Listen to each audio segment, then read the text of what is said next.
Seja bem-vindo ao nosso canal Jogo em Campo. Peço que curta o vídeo, se inscreva no canal e aperte o sininho de notificação. Sem mais delongas, falar de um jogo que vale a liderança do campeonato, sábado à noite, com transmissão do Sport TV em 4K, porque é o que merece esse Botafogo e Fortaleza no Newton Santos. E olha, não é muito difícil explicar por que eles chegam nesse momento do campeonato na situação em que estão. Quando você olha o desempenho de Fortaleza e de Botafogo contra os times do G4, quer dizer, além deles, o Palmeiras e o Flamengo, os candidatos hoje mais fortes ao título brasileiro, você vê que o Fortaleza empatou com o Botafogo, 1-1 no primeiro turno, atropelou o Palmeiras 3-0 e ganhou do Flamengo no Maracanã. E o Botafogo contra o G4 também não perdeu. Derrotou o Flamengo nos 2 jogos, empatou com o Fortaleza e derrotou o Palmeiras. No campeonato do G4, Fortaleza e Botafogo estão bombando, Paulo Nunes. E assim, Ana, eu vou falar por mim, né? Porque eu trabalhei em vários jogos dessas duas equipes. Você vai jogar contra um time que você sabe realmente o que ele vai jogar, que é o Fortaleza, a maneira que ele joga, a consistência que ele joga, independe de quais os jogadores que estão em campo. Ele tem um grupo muito parecido, semelhante, né, à qualidade dos que estão jogando e dos que estão de fora. É um time que sabe jogar o jogo, né, o que se apresenta. Quando precisa de construir, de volume de jogo, ele faz isso, mas é um time, na minha opinião, muito mais adaptado à transição ofensiva, um time que precisa de pouco tempo para estar com a bola para chegar ao gol adversário. E do outro lado, para mim, é o time que mais me dá prazer. O Botafogo, de toda a gente está falando aqui dessa competição que é, na minha opinião, nivelada um pouquinho para baixo. Em alguns jogos, a maioria dos jogos que eu fiz do Botafogo e vi, é o time que dá mais gosto de ver, é o time que me encanta, é o time que marca bem, é um time que tem jogadores que resolvem. A gente estava falando do jogo coletivo, né, do Corinthians e da individualidade. O Botafogo é tudo ao contrário, né? O coletivo é muito forte e aí sobressai a individualidade. Esses caras estão mostrando dentro do campo que estão jogando muito. Luiz merece Henrique estar joga? aí. Olha, não sei te falar, confesso, se ele será escalado. Ele jogou domingo passado contra o Bahia, né? Jogou todo o jogo. Ele não teve nada, não. Esse jogo caiu numa hora certa, sabe por Ele quê? jogou contra o Bahia fora de Você casa. tinha só aquele jogo lá rápido. Os dois times vêm de uma semana de livre. Isso. E não tem jogo no meio da semana para ninguém poupar. Então, quem Você dá puder... tudo, né? Os dois times podem dar tudo nesse jogo. Primeiro, porque vale muito. E segundo, porque vão estar inteiros. Uma semana de descanso e não tem jogo depois na quarta-feira. E a briga tem quem vai para as suas seleções e tal. E a briga da liderança. Exato. Então, vem num momento muito legal esse jogo. Eu acho que o empate é bom pro Fortaleza, porque ele mantém a distância pro Botafogo. Tem um jogo a mais. E mantém a liderança do campeonato, com o empate, né? Então, assim, eu acho que o Fortaleza vai jogar com essa mentalidade, cara. O empate, pra mim... Mas o bom do Fortaleza é isso, é que ele não joga pra empatar também, ele joga o jogo. Eu sei, mas isso pode mexer com o Botafogo, né? O time que tem a maior urgência, que vai ter que arriscar, que se abrir mais, até por jogar em casa, é o Botafogo. Me impressiona no Fortaleza. Isso pode mexer com a estratégia do Fortaleza no jogo de amanhã. Fortaleza, esse Fortaleza que hoje lidera o Campeonato Brasileiro, ele não começa bem a temporada de 2024. Eu tive em Fortaleza fazendo o jogo da Copa do Brasil, Vasco e Fortaleza. O Vasco eliminou o Fortaleza na Copa do Brasil. E o primeiro jogo foi lá, foi um 0-0 até bem mais ou menos. Primeiro tempo muito bom do Fortaleza, o segundo tempo não foi tão bom, não. Eu fiz a volta. Na primeira passagem Foi pros pênaltis. Foi pros pênaltis. A primeira passagem do Rafael no Vasco até. Depois ele sai, o Álvaro Pacheco assume. Foi logo no comecinho ali do Rafael.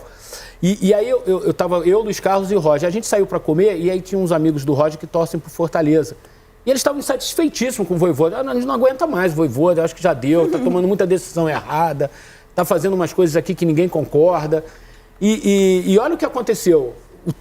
O fato dele conhecer muito bem o clube, o fato dele conhecer muito bem a atmosfera, os jogadores, poder trazer jogadores que ele conhece, ele foi o respaldo que ele tem da diretoria. Um cara que estava contestado no começo da temporada, hoje é líder do campeonato. E isso é um trabalho sólido. Isso é o mais legal nesse trabalho do Fortaleza. É a solidez do trabalho do clube e do Vojvoda como técnico. E eu falei do empate porque se esse trabalho sólido conquista um ponto no Newton Santos, ele mantém para o Botafogo uma diferença de 4 pontos perdidos. Ele tem um jogo a menos que o Botafogo. Então, assim, claro que o ideal é vencer, evidentemente. Mas o empate mantém o Fortaleza na liderança e a distância para o Botafogo. E o Palmeiras tem um jogo duro também, que é contra o Furacão, precisando se recuperar no campeonato, na Baixada. E vamos ver, esse jogo é especial, a gente mostra sábado à noite em 4K.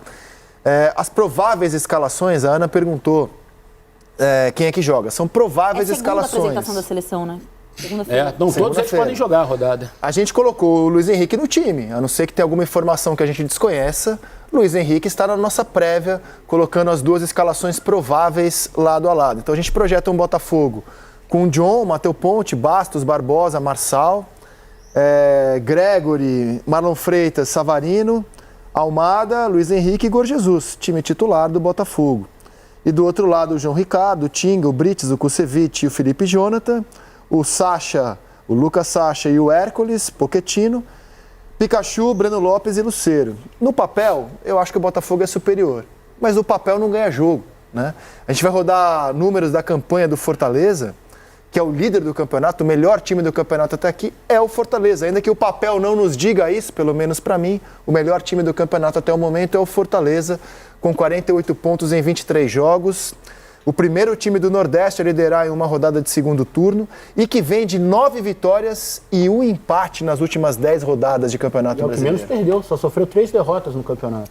Isso, para mim, é muito, muito impactante, esse baixíssimo número de derrotas, num campeonato tão equilibrado. E é a terceira melhor defesa da competição. Menos de 1 gol por jogo leva o Fortaleza. Contra o Corinthians ele deu uma oscilada, mas manteve, que é o importante, né? O Campeonato Brasileiro é muito isso, você joga mal e vence, e isso diz muito sobre quem está brigando pelo título.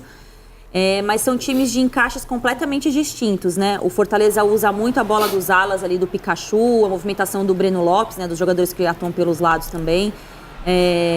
E a bola longa, eu acho que isso vale um ponto de atenção em relação à linha de defesa do Botafogo, que costuma jogar adiantada.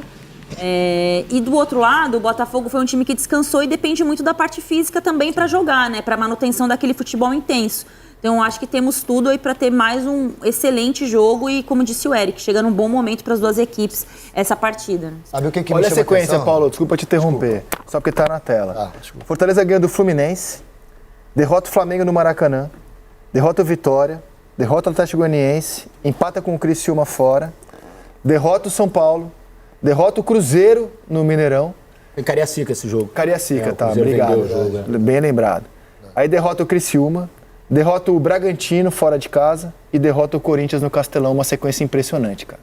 Sabe o que a única o que eu tenho do Fortaleza é o Vojvoda trabalhar a parte mental desses jogadores a partir desse momento em que os olhos vão estar voltado para o time. Agora é uma pressão diferente, é uma cobrança externa diferente, o torcedor começa a acreditar. O adversário a ser batido, O adversário a ser batido é o próprio Fortaleza, porque são jogadores interessante mesmo, que normalmente não são acostumados a estar nesse lugar. Então a cobrança entre eles mesmo é diferente.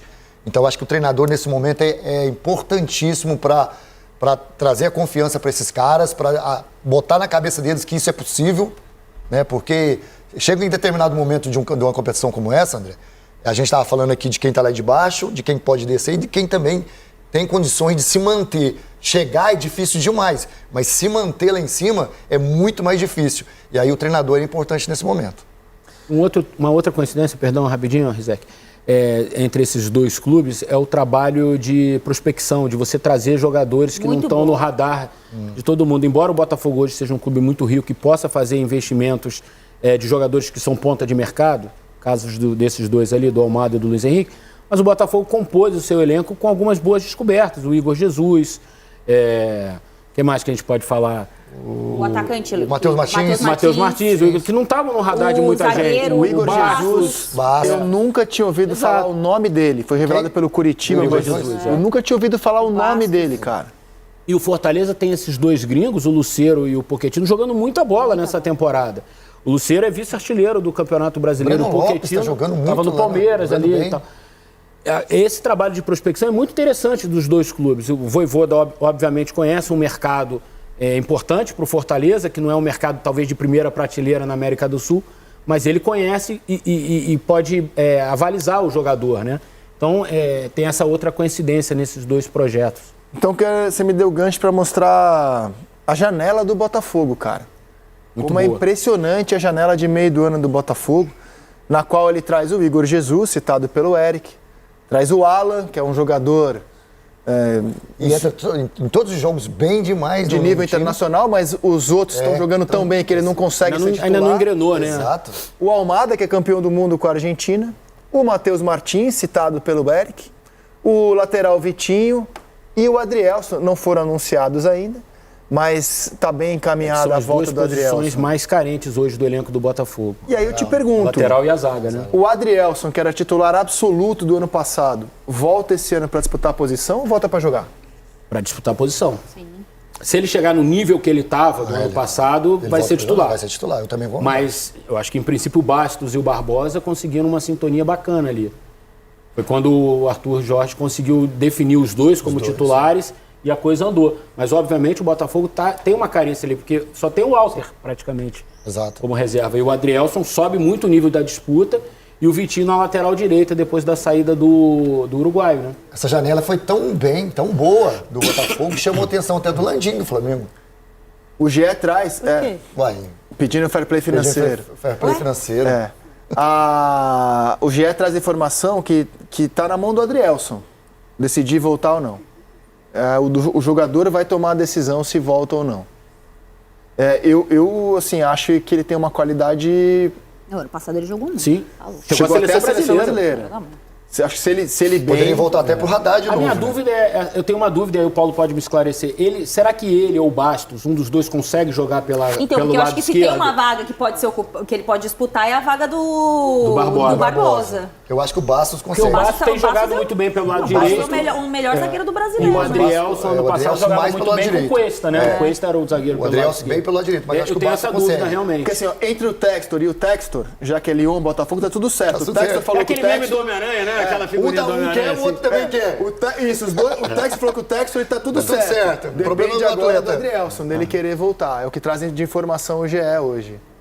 Eu acho interessante. Independentemente se ele vai ser ou não vai ser titular, Rizek, para essa reta final de Brasileiro e Libertadores, em algum momento ele vai jogar e vai ser importante. Exatamente. Ainda mais na zaga, que é um lugar que você tem cartão, né? Toda essas hora. Coisas, desgaste. Ele não conseguiu jogar no Lyon, cara. Foram só 3 jogos em um ano. O Lyon também não tá bem, né? Sim. Mas você vê, ele não conseguiu espaço lá. O Jefinho também foi pra lá e não voltou, né? Quando você vai pra um time que não tá bem, a chance é remota. Exato. Cara, aí você pensa assim, eu que acompanho o futebol do Rio há muito tempo, como repórter e tal.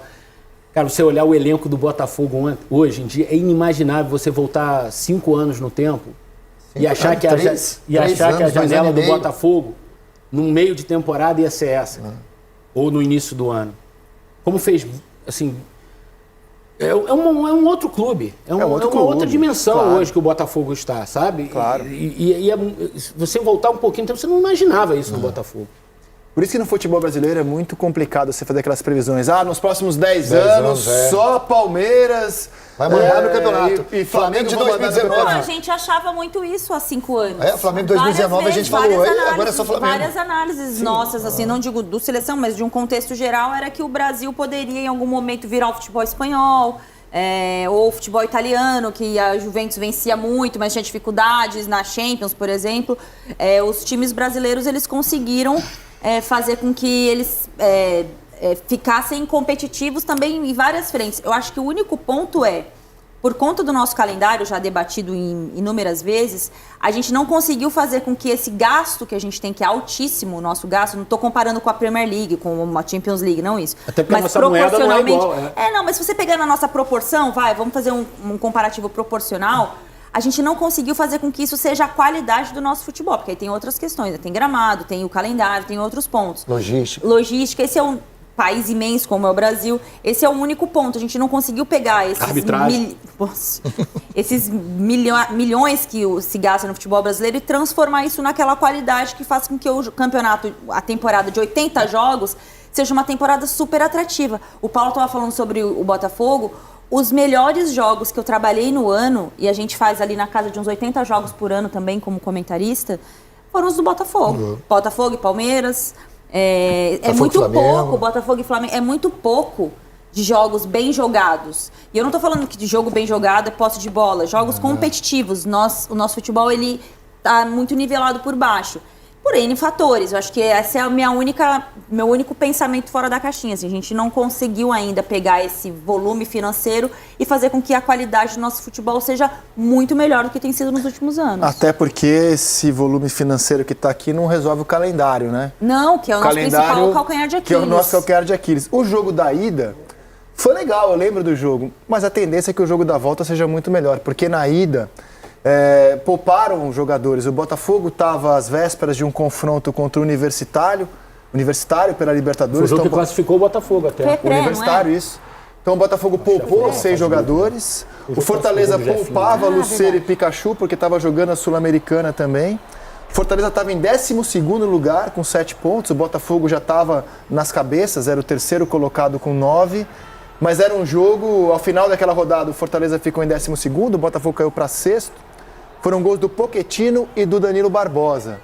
Agora a expectativa é... Você vê que o Castelão nem estava cheio. Uma fase que o Danilo Barbosa estava fazendo muito gol de cabeça, né? Teve uma sequência de gols importantes dele. Era um jogo assim meio periférico de Campeonato Brasileiro. Agora não, é o jogo da rodada, né? O jogo muito da rodada. Muito pelo Fortaleza, né, Rizek? Porque o Botafogo estar na posição que ele está era esperado pela gente. Pela capacidade de investimento, pela evolução que o time vinha tendo. A gente, de repente, dormiu e acordou e o Fortaleza engatou 8, 9 vitórias seguidas, assim. Eu te confesso, cara, assim, é muito surpreendente e impactante essa campanha do Fortaleza. Mesmo com todo o trabalho bem feito da diretoria, do Marcelo, do Vojvoda, para mim ainda é muito surpreendente. O Fortaleza é um bom time, mas, assim, para mim é inesperado ver o Fortaleza líder do campeonato. É uma boa surpresa, mas para mim é inesperado. Claro que é, né? Claro que é. Ó, a gente olha aqui e fala, são duas SAFs, né? Por razões distintas. Sim. O Botafogo virou SAF para salvar sua existência, estava numa crise financeira que não sabia se teria como pagar despesas ordinárias do dia a dia, se continuaria existindo, virou SAF e agora se tornou um clube rico do nosso futebol. O Fortaleza virou SAF porque adotou esse modelo de gestão. Inclusive, o mesmo presidente que já vinha tomando conta do Fortaleza assume a gestão da SAF como CEO, o Marcelo Paz. Então são razões diferentes, mas modelos de negócio iguais, né? SAF. Eu falo isso que são duas SAFs porque não quer dizer que a SAF seja a salvação para todos os clubes. Eu não acho que o Flamengo, por exemplo, precise virar SAF. Não precisa.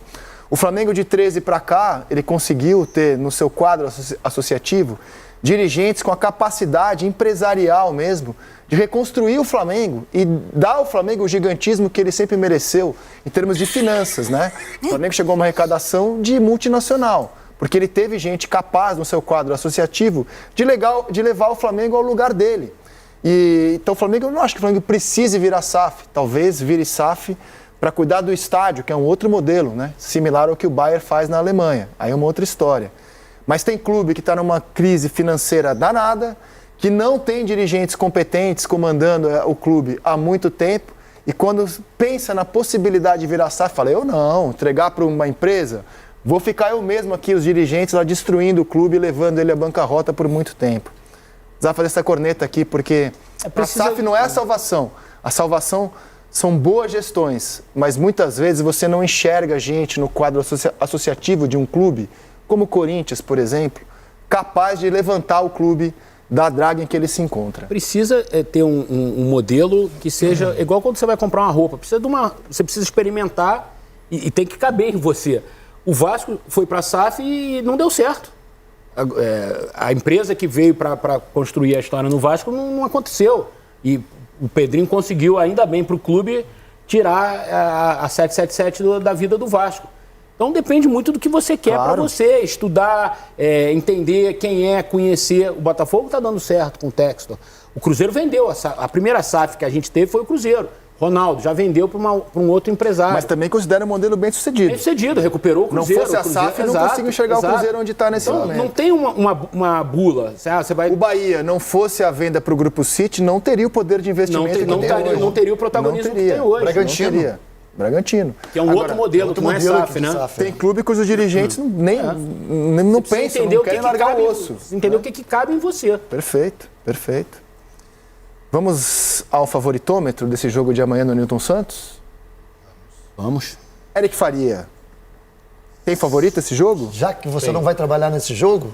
Não, mas não tem nada a ver com isso. Eu não faço médio igual você faz. O Eric tem personalidade. A gente no intervalo pegou. O Eric tem personalidade. A gente no intervalo pegou a média. 50-50 não tem personalidade. 55-45 Botafogo.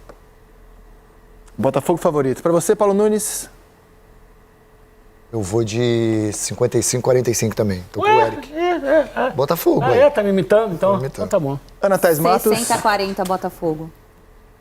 Os três opinando em favoritismo para o Botafogo amanhã. O print do Fortaleza já tá prontinho já. Aí, ó, Voivoda. Olha lá, ó. Ela seleciona.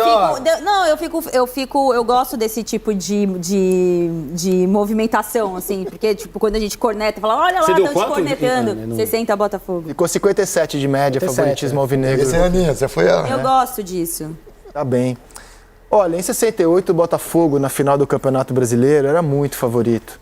Era a Taça Brasil, hoje reconhecida como Campeonato Brasileiro. Obrigado por assistir o vídeo até aqui. Mais uma vez eu peço se inscreva no canal, dá like nesse vídeo e ative o sininho de notificação para ajudar o canal e até o próximo vídeo.